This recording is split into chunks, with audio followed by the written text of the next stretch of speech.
My stupid damn battery. Sorry, y'all. Sorry, y'all. I know I'm supposed to plug it up beforehand. Anyway, this will be a continuation video, I guess, part two. So we're up to episode 3.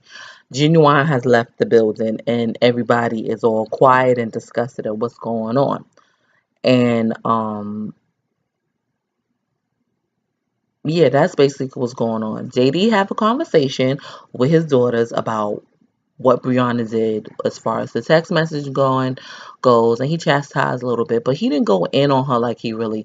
And I understand that's your daughters, but how they gonna learn? Because they barely know. No, they don't know how to talk to grown folk. So you should have went in on them, but that's it. And went in on her about that damn bad weave she had at your birthday party. But all right. So JD is trying to figure out what he's gonna do. He's scrambling to see what's gonna happen and everything like that. So because of Genuine leaving, they don't even know if there's a show going on, and JD haven't said nothing to them yet. So they doing their regular thing. They just chilling around the house and everything like that. And Jermaine came to the room to our Deatra and Australian girl's room, and we gonna get our nails done. And Deatra feel just all left out. It's sad and all, but I think you caused that on yourself, Deatra, because you just too dramatic, and it's just I think everybody's totally over it or whatever. So what happens next? Oh, Genuine decides to come to the house to tell everybody. And I guess he was looking for that last little bit of check from Bravo. He's like, let me come and say goodbye to everybody and everything like that. And say goodbye to everybody the proper way that he's not doing it. I have to agree with Diatro when it comes to Genuine. It was too much and he got too much on his plate and he wasn't trying to hear that. Um, that's what that was, and I agree with her. He wasn't focused on the script, trying to learn it, trying to do the different stylings or whatever of how to say a line. He wasn't really into it, and I think it was too much. It was too much for him to handle along with still touring. So what he did was real good that he pulled Jermaine aside and told him that he vouched for him to JD that you will be perfect as I think the character name is Marvin or something like that. And Jermaine really don't know what to do because Jermaine dumbass hasn't even learned the script just because he doesn't know what's happening. But I thought that was the whole point of being an understudy. You don't know what could happen. The person you're understudying for could get sick, a death in the family, or just quit. But you're supposed to be on point. Jermaine, you never been an understudy before? I'm confused. But he pulls him to the side. They went for a walk, and he said that he's great. He thinks he's perfect for the role. He's vouching for you for JD, to JD, and so I think that was real nice of him to do. I think that was really great for him to do. Okay. Meanwhile, back at the house, everybody's like real, like quiet and everything, but it's done clicked up. And Deatra's on the side and she's talking on the phone. I don't know if she's talking on the phone with her daughter or a friend or a sister, whoever, or auntie, but she's talking about how they making fun of her and all this other stuff. And they are. And I'm sorry, Jermaine, for me, is the fan favorite. Well, I'm a fan so far, and he's my favorite. He is hilarious. He talked a little bit about what's going on with his personal life about coming out, being a gay man, and all this other stuff.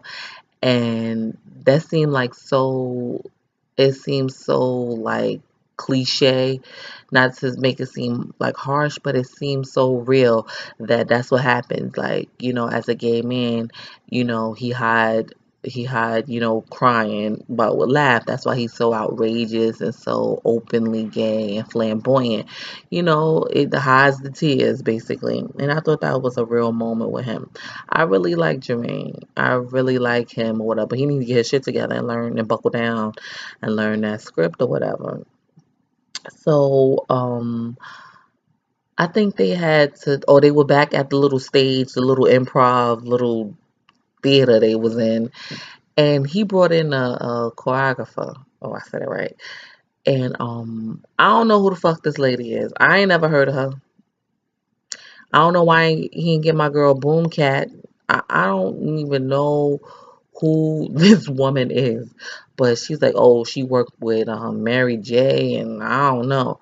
She put her yoga pants wearing ass up there and was trying to teach them some 1-2 steps. I'm like, this ain't no. I thought it was a play. It ain't no goddamn Janet Jackson tour. What the fuck is she doing? Meanwhile, he noticed that everybody else from the cast was like sitting together, and Deatra's all the way in the back to the far left. And so he said, "Let me talk to Deatra. Let's see what's going on or whatever." So he's talking to her, and he's making her change glasses to introduce herself as a different character and stuff like that. And basically, they all the same character. I'm telling you, these black plays, they're one-dimensional characters to me. They It's always the mama, the auntie, the uncle done cheated, the uncle who molested somebody, the pastor, the pimp. Like, it's the same role, same story over and over again. But it's cool. Like, they make them, JD, you make your money. Maybe one day you will be Tyler Perry. I don't know. So, she's talking to him, and he had different frames, different color frames, and she was supposed to do a different character. And it was I. Like, I mean, Deidre, you 30 years in the game, you said. You worked with Tyler Perry 15 years. And over time, I know for 15 years, Tyler Perry was getting paid. He made millions of dollars on the circuit. I know he was paying you pretty good money. He take care of his black folk, his black Christian folk. What the fuck you was doing with your money? Like, okay, fine. Nah. Mm-mm. That don't sound right if you 30 years in the game and you don't have no money. You ain't get your teeth fixed. You couldn't even have a new bag of hair. You reusing hair. So it's like, what are you doing with your money? Yes, you got a daughter with somebody else. Ooh, she's cute when she closed her mouth because she got the same old dolphin buck teeth like Deatra do. What's her name? Diamond or something like that. Yeah. Mm. Deidre, what'd you do with your money? Because she said, I started drinking. I'm like, all right, but you could have 40 ounces. Those are cheap. You can get fucked up real quick off a 40 ounce. I don't know. So she ain't got no money, and this is basically the last stop for her. But what else was going on in this episode, which was really good? Okay, so he decides to rally up the troops at the end of the episode, basically, to talk about what is the issue. The reason why they want to talk about what is the issue is because Leah, after the rehearsal, came to him talking about is Deatra. He is the main. He's Deatra is the main reason why Genuine left. She plays a big part in it. And Leah's talking about, I was gonna tell you it's either her or me, because we almost got into a physical altercation. And JD is all,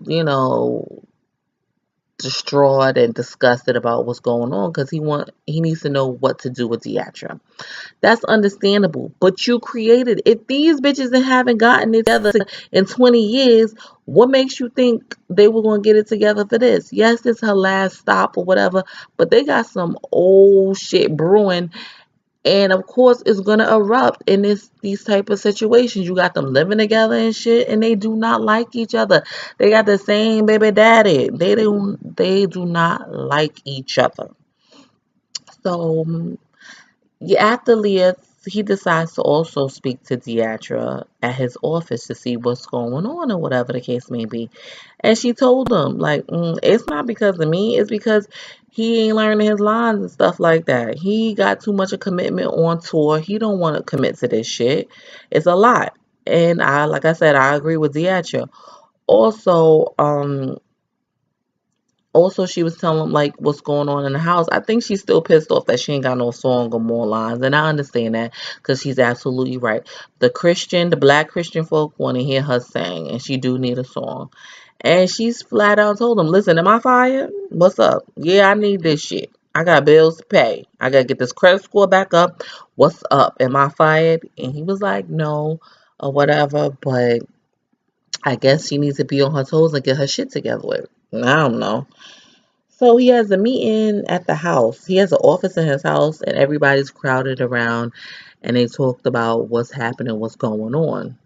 And my boy Jermaine let him know what's going on. All her loudness, all her singing, and Jermaine really let Deatra have it, and she really needed it to let her know what's up, what the fuck is going on. And then it just went left because the actress started talking, like, what about y'all talking about me? And shady ass Bravo, did a clip of them making fun of her and stuff like that. I don't know where this is gonna go. I am really liking it. It is hilarious, but Deastra, you need to get your shit together with. JD, you need to tell your asshole daughters to shut the fuck up. Um, Australian girl, grow a backbone, cause JD ain't gonna tell his daughters to shut the fuck up. You gonna have to tell them. Jermaine, learn your lines. Leah, you need acting classes. Tonda, you need to go get Genuine Pony, and that's basically it. And we'll be all right. If y'all all that is covered, we will be all right. To sum it up, your husband is cheating on us. I'm feeling this show. I didn't think I was gonna like it like that, but I'm loving the drama. I love the drama that JD created. It's a little bit different for Bravo, so I'm here for it. I'm here. I'm here for it. Let's discuss. Let's talk about it. Whatever. First time watching, I know I'll be dragging and lagging along, but it's all right. That's how I do. You'll learn to love me. So yeah, drop down in the comments. Don't forget to like and subscribe so you get and make sure you have your notifications on every single time I upload a video. And yes, I be wearing my bonnets, but the skin it moisturizes these eyebrows. It's good. And I'll talk to you later. Maybe I'll give y'all tonight Real Housewives of Potomac. I know I'm late on that too. Review. I'll be tired. My son be kicking my ass. Whatever. You have a good night, people.